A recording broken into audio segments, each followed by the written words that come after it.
You ask Tiger to solve. This deals with linear equations with one unknown. The final result is C equals 380/7. Let's solve it step by step. Swap sides.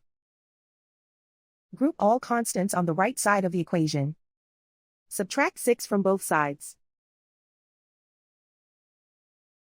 Group like terms. Simplify the arithmetic.